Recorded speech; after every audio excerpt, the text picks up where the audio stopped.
As the economy slowly turns around, more people are trying to get back into the workforce while others are starting up their own businesses.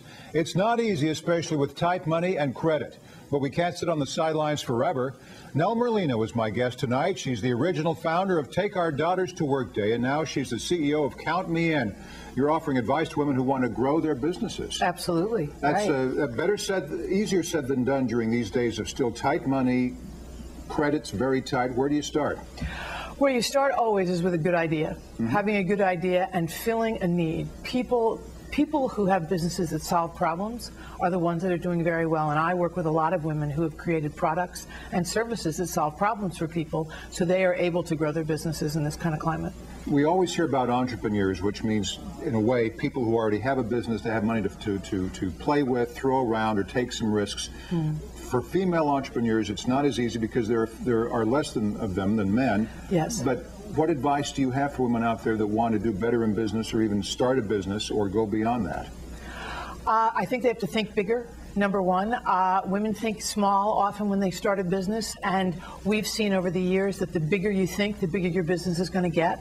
So we have a program called Make Mine $1 Million Business that helps women with smaller businesses grow them to $1 million+ in revenue in 18 to 24 months. And we have actually dozens of women in the D.C. area that have already done it. So it's very doable. You have to have a mindset for growth, I think, is what's important. The mindset for growth, but also the fear of failure is there. What happens if you, after seeing how people really got it in this last bad economic round that we had, there are risks versus the rewards, and at some point you've either got to get off, stop straddling the fence, go for it, or accept what you already have and not reach for the stars. It's easier said than done sometimes, isn't it, though?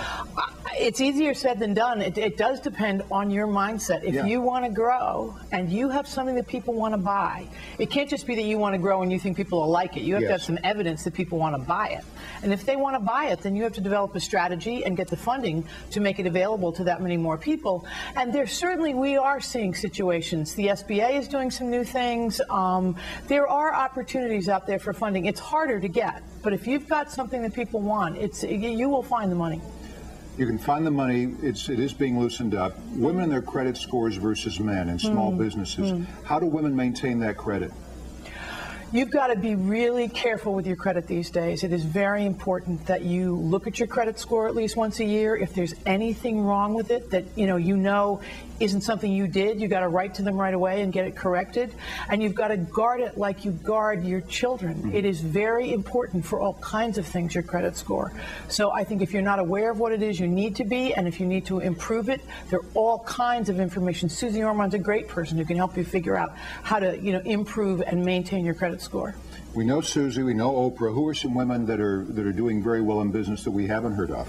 You know who we've all just recently heard of is Arianna Huffington. Oh, that's right. Who sold, Huffington Post for over $300 million. And I think she's a great example for women.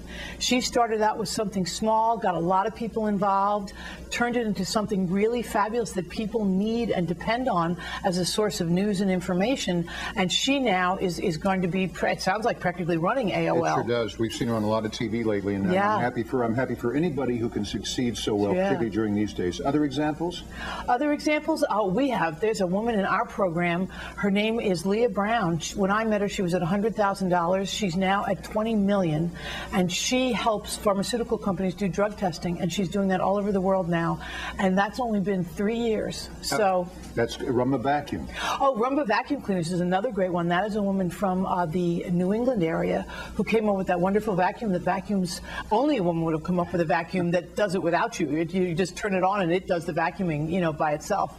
So there are many, many women out there who have great businesses who are good examples for the women who may be watching who want to try it. All right, for everybody watching, if they're in business, they're an entrepreneur, they want to do better, they want to reach that next plateau, do they do market research? You mentioned very truthfully how to go for the masses, find something that the masses want to buy, but how do you know that your idea is the one? You've got to have sold something. I think it's also important. You've got to get out there and try and sell things.